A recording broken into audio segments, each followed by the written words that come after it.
On a South Seas schooner sailing from San Francisco, First Mate Harper records the unsettling events that follow as Captain Burgess, his wife, cook Kato, and the crew grow increasingly uneasy over the vessel's former captain, Dayrell. From CBS on March 14th, 1948, this is Escape, the Log of the Evening Star, episode 4803, adapted by Les Crutchfield from Alfred Noyes' Sea Tale. Jack Webb stars as Harper, with Alan Reed as Captain Burgess, Gail Page as Mrs. Burgess, and Louise Van Rooten as Kato. William N. Robson produced and directed. Ladies and gentlemen, the curtain rises aboard the schooner. And now, we return to the original broadcast. Afraid to face the tax collector tomorrow? Fed up with high prices? Want to get away from it all? We offer you Escape.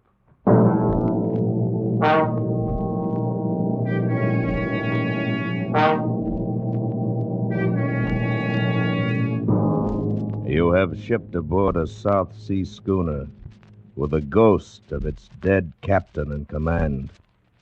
A ghost who shoots guns, resurrects the dead, creates a terror from which you cannot escape.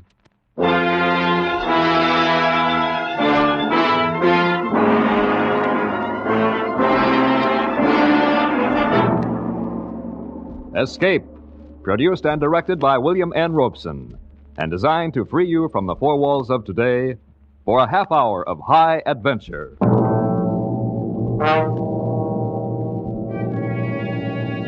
Tonight we escape across the limitless horizons of the South Seas in Alfred Noyes' version of a classic legend of blue water, The Log of the Evening Star.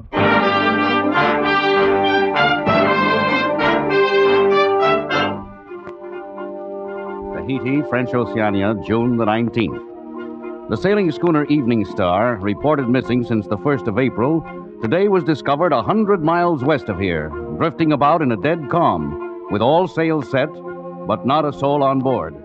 The ship, when found, was well stocked with food and water, and all three of her small boats were still present. The sun-baked body of the ship's cat was lying in the bow, and the mess table in the crew's quarters had been laid in preparation for a meal which was never served. Otherwise, everything aboard seemed to be in order, and no solution can be offered to explain the whereabouts of the 12 persons who sailed on her from San Francisco. It appears that the fate of the Evening Star will remain permanently one of the weird and unsolved mysteries of the sea.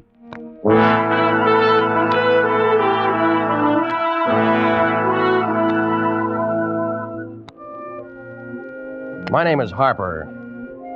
I'm first mate of the South Sea schooner Evening Star. I'm writing this because I believe it my duty to make some record of the terrible things which have just occurred. Events I can't possibly enter in the ship's log. I can't, of course, be certain that this account will ever come to light, because I'm not likely to live another 24 hours.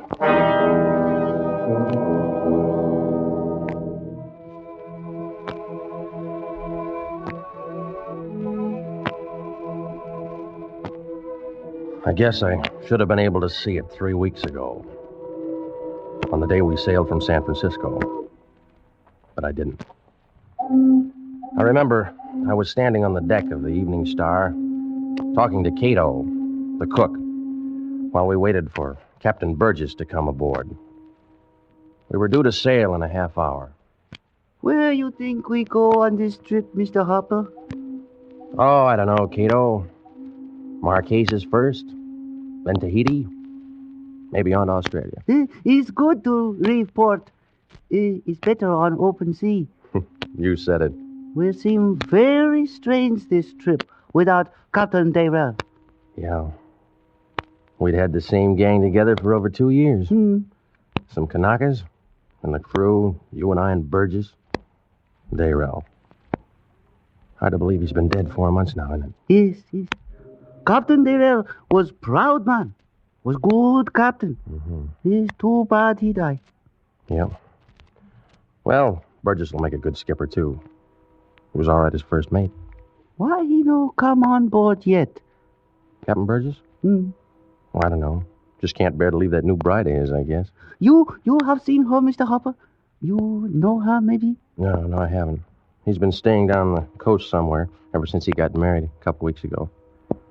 I don't even know who she is.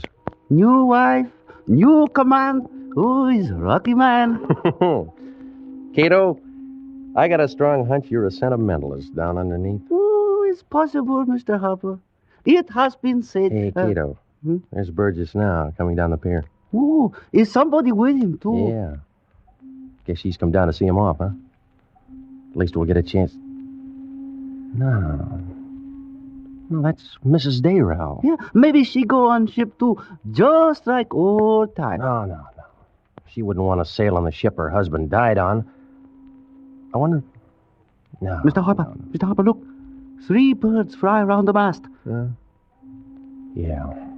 I see him, Kato. It's very bad sign. Very bad. Well, I don't know what you mean by that, but... Mr. Harper, is everything in order? Oh, right, Captain Burgess. We can sail any time you want. How are you, Miss Dayrell? Why, just fine. Dayrell? Oh, yes, of course. Mr. Harper, even though you're already acquainted with the lady, I'd like to present my wife. Your wife? We were married 2 weeks ago, Mr. Harper. I'm sailing with you on this trip. Well, that's fine. I'm glad to have you aboard, Mrs. Burgess, I mean. Well, it'll be like old times. Old times, Mr. Harper? Well, I mean, all of us together and everything. Well, congratulations to both of you. Thank you, Mr. Harper. Look, I've brought Satan along, too. He wouldn't miss this trip for anything. Yeah, he's right at home. How are you, Satan? Would you like to look over the clearance papers, Captain Burgess? I got them right here. No, thank you, Mr. Harper. I'll assume they're in order.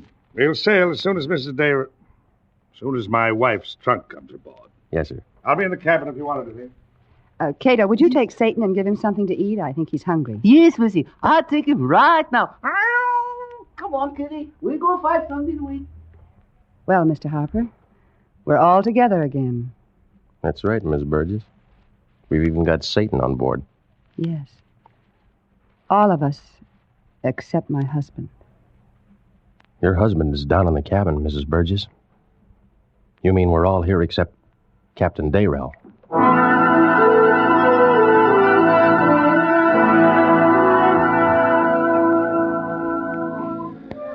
Well, once out at sea, things straightened out a little, the way they always do. After a while, we got so we could think of her as Mrs. Burgess instead of Mrs. Dayrell. And after that, it wasn't so awkward. Captain Burgess stayed to himself quite a bit. But all in all, it was a fairly pleasant 3 weeks. Up until yesterday afternoon.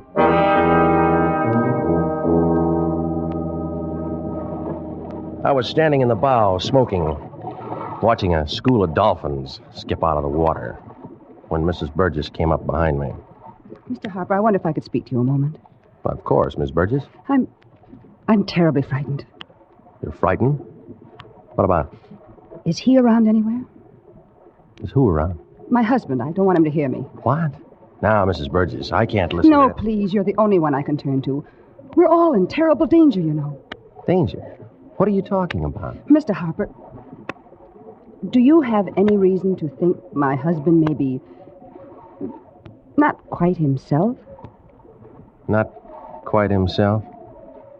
In what way?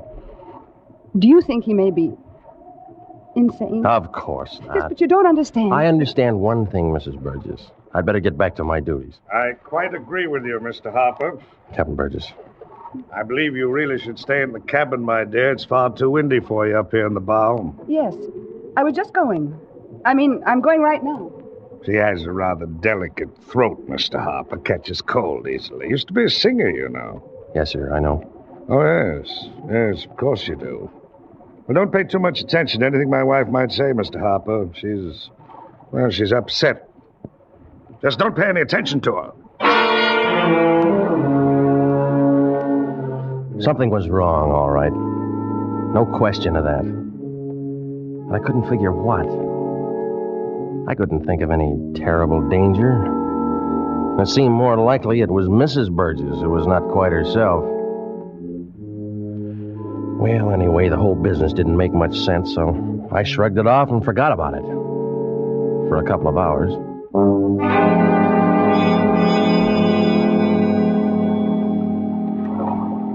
It was just at dusk. Most of the crew was below decks. I was sitting on the after hatch, scratching the ears of Satan, the ship's cat. The sun was just dropping past the horizon, and Satan was purring, meowing. Everything was pretty peaceful. Until I heard those voices coming from Captain Burgess' cabin. The way he acted, you told him. No, really, I didn't. I wouldn't tell anybody. You know I wouldn't. It wasn't a matter of eavesdropping. They'd even forgotten anyone might hear them. You don't mean it. You're only saying it. I mean it all right. Then you don't care about me. If he were alive, I'd still be with him. You can say that when you know about the thing that's here on board with us? Oh, it's your imagination. I told you that. Imagination, huh? Is that what you told Harper?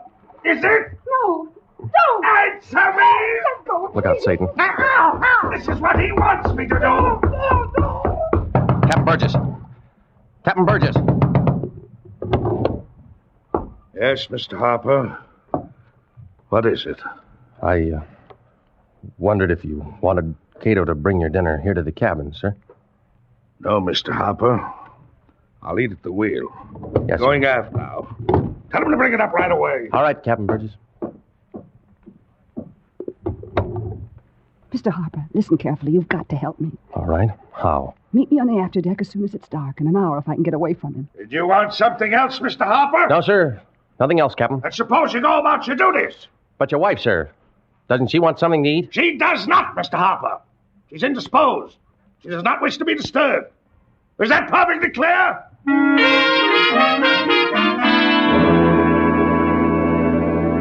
Now I was convinced that there was danger aboard the Evening Star. I had a feeling that something deadly was stirring itself and coming awake below decks. The first night shadows were bringing a terrible, threatening tenseness. I felt that I ought to scream to keep from laughing. Yet there was nothing to laugh about.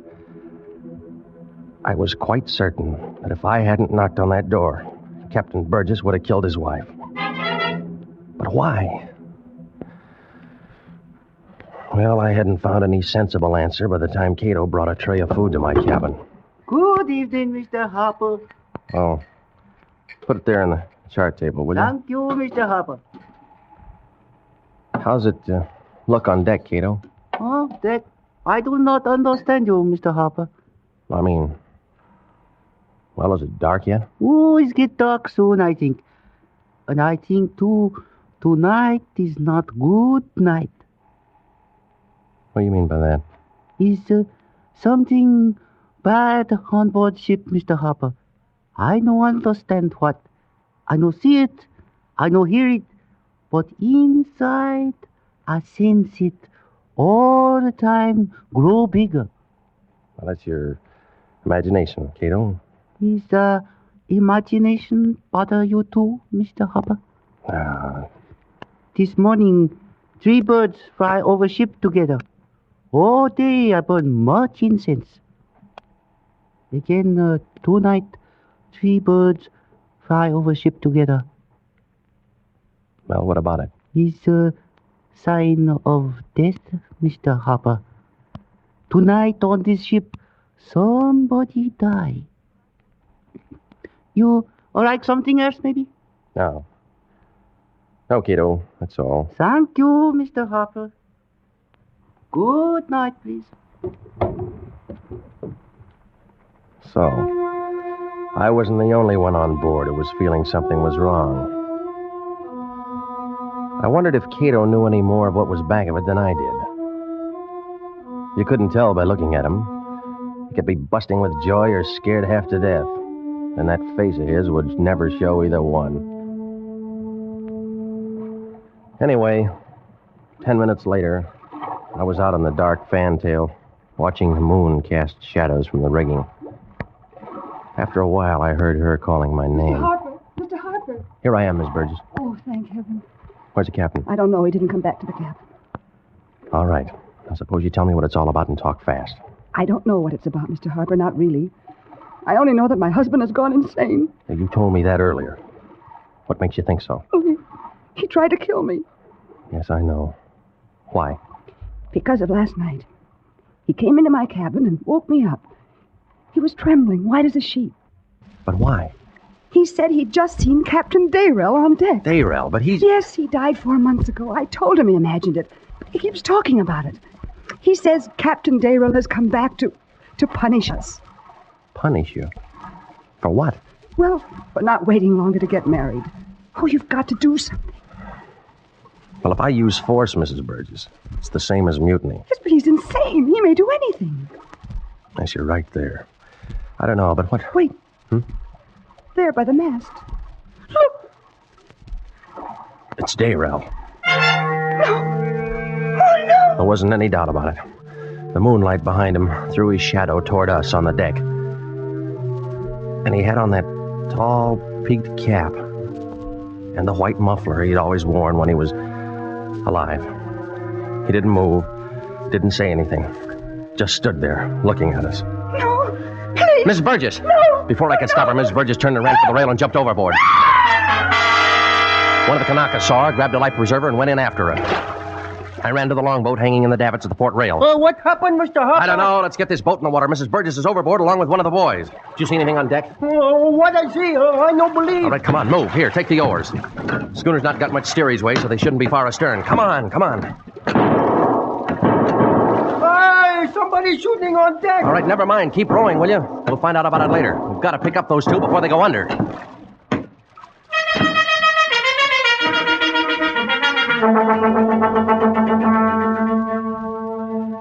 We didn't find him, though. The shooting on board stopped after a while. We rowed around for a half hour or more. We couldn't find a trace of him. Finally, there wasn't anything else to do. So I told the Kanaka to pull for the schooner.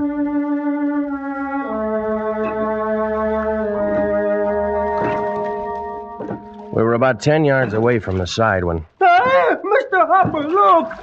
I looked up at the rail, and there stood Dayrell. He didn't say anything, just stood there. He had a gun in his hand. Dayrell, what are you trying to do? Grab that oar, Joe. We got to get away from him. Joe, I said...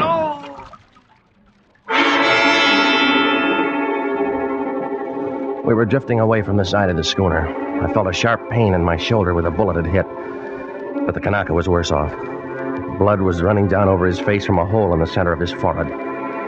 That's when I passed out.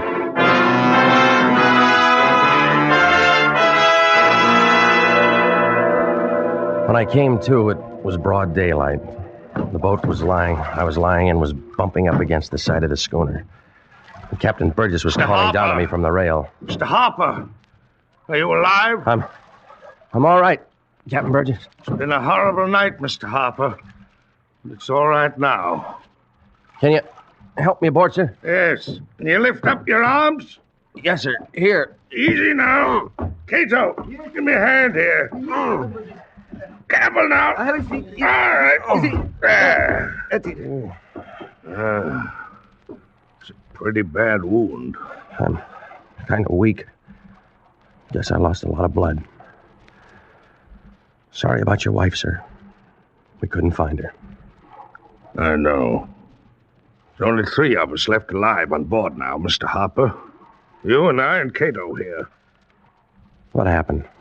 You may not believe it. It was Captain Dayrell. Yes, I saw him.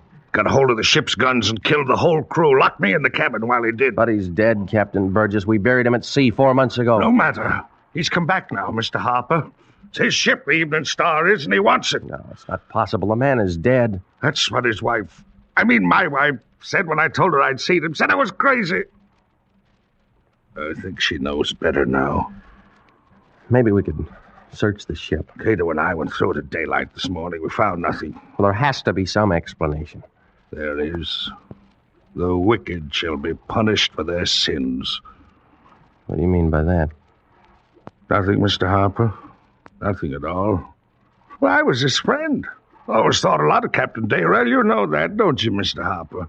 Yes, sir. It's all right now in the daylight. But he'll come back tonight as soon as it's dark. It's only the three of us now to face him, Mr. Harper. 4, if you count Satan. And I'm thinking there's more than one Satan on board this ship.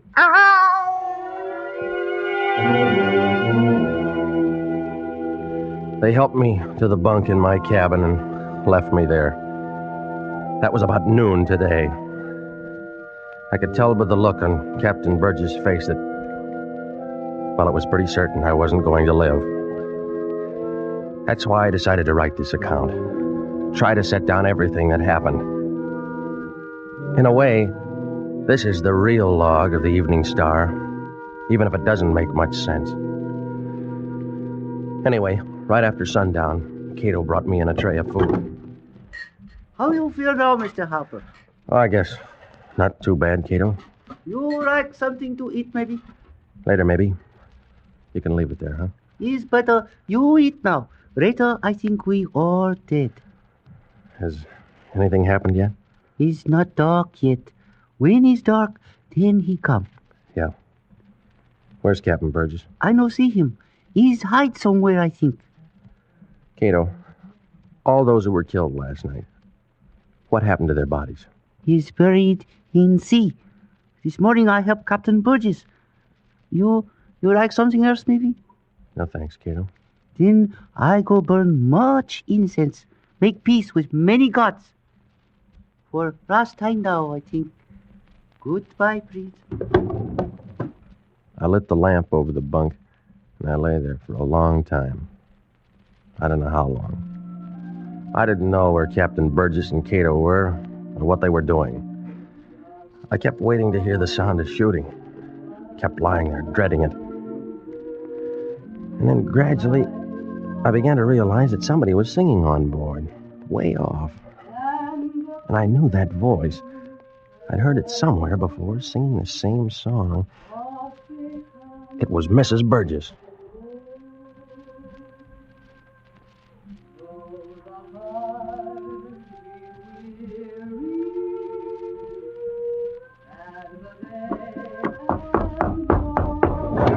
Mr. Harper!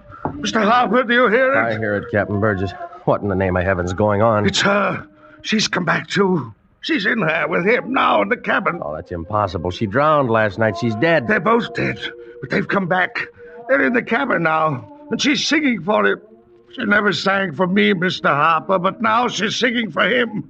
Come, Mr. Harper, you've got to help me. I tell you, they're both in the cabin right now. Yes, sir. I don't know. Oh, you're too weak. I forgot. I'll go alone. I'll stop them somehow. I've got to stop them. I pulled myself up in the bunk and I put my feet on the floor. Weak or not, one way or another, I had to get to that cabin. I managed to stagger outside onto the deck. Captain Burgess had disappeared somewhere, and there was no sign of anything moving there in the moonlight, except Satan the cat, who came up and rubbed against my ankles. The singing had stopped, and the ship was quiet. I made my way forward, and finally was looking through the skylight, down into the captain's cabin. One lamp was lit. Its light fell on a hunched figure that strode about the cabin, cap pulled down low, hands sunk in his pockets. All the old familiar gestures. It was Captain Dayrell, and he was alone.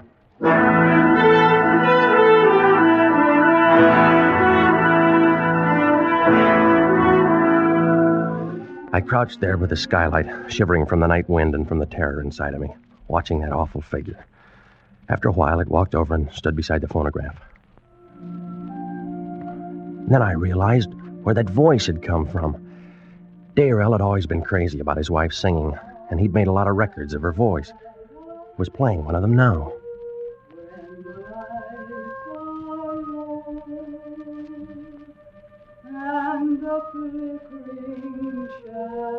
The song went on, and he paced back and forth. I still couldn't figure it out. And then, for just a moment, the white muffler fell back from his throat, and for the first time, I saw Captain Dayrell's face.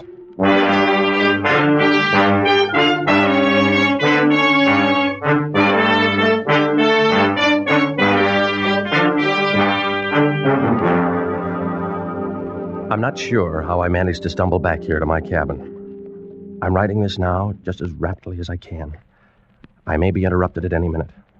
If that happens, I'll try to slip it behind the map here on the cabin wall in the hopes that it may be... I can hear him coming now. Whoever may read this, please try to get word to my family in San Francisco.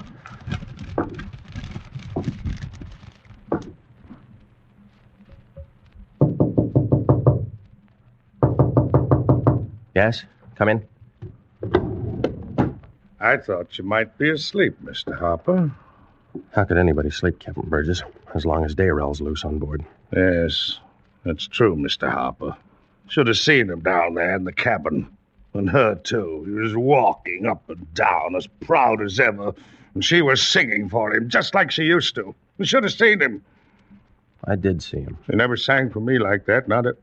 You saw him? Did he look natural? Just as always?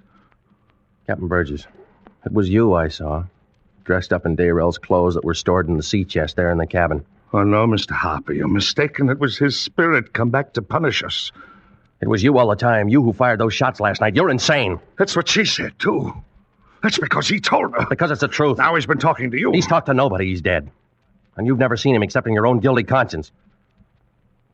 Just what is that guilt, Captain Burgess? Did you kill him? Oh, don't! Don't say that, Mr. Harper. I was his friend. I thought a lot of him, and Mrs. Dayrell, too. Everybody knew we were friends. Did he tell you that? You're completely mad. Don't say that, Mr. Harper. I've got to save you from him. He talks to you, and you're weak, and you can't run away. I've got to save you. Burgess, put on that gun. Don't! Don't! Save you! Got to go someplace where he can't find us, Mr. Harper. Go up deck. I'll take you, Mr. Harper. Come on. Don't worry. I'll save you from him. It's his ship, everything on it, and he wants it back. We've got to give it to him, Mr. Harper. Got to let him have it. Got to get off the ship. Captain Burgess, what has happened? It's you! Dayrell! Go away! It's no Captain Dayrell. It's me, Kato. You can't stop us, Dayrell. I'll show you. No! You see, Mr. Harper? I killed him. Dayrell. Now he can't stop us. There he is again. There by the mast. See him, Mr. Harper? He's coming this way. He won't stop. Got to get away. Got to save you, Mr. Harper. Here's the rail. I'll help you. There! See? He's gone, Dayrell. Now, there's just me. And I'm going too. You see, it's all yours now, the Evening Star, just like you wanted it. No, stay back. I'm going.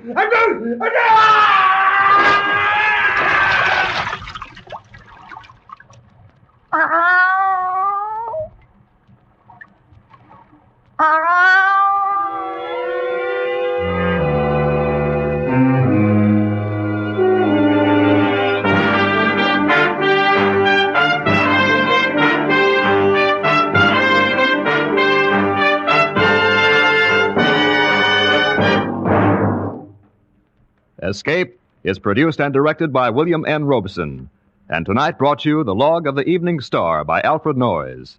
Adapted for radio by Les Crutchfield, with Jack Webb as Harper, Alan Reed as Captain Burgess, Gail Page as Mrs. Burgess, Louis Van Rooten as Kato and the Cat, and Pinto Colvig as the Conica. Music is conceived and conducted by Wilbur Hatch. Next week... When you're tired out from doing nothing all weekend, when Blue Monday stares you in the face, next week at this time when your problems seem just too much for you, we offer you Escape.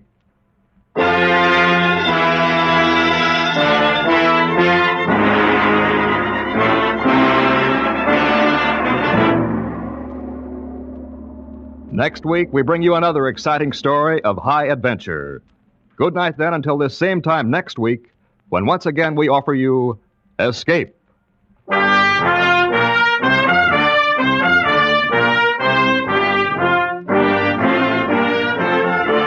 This is CBS, the Columbia Broadcasting System.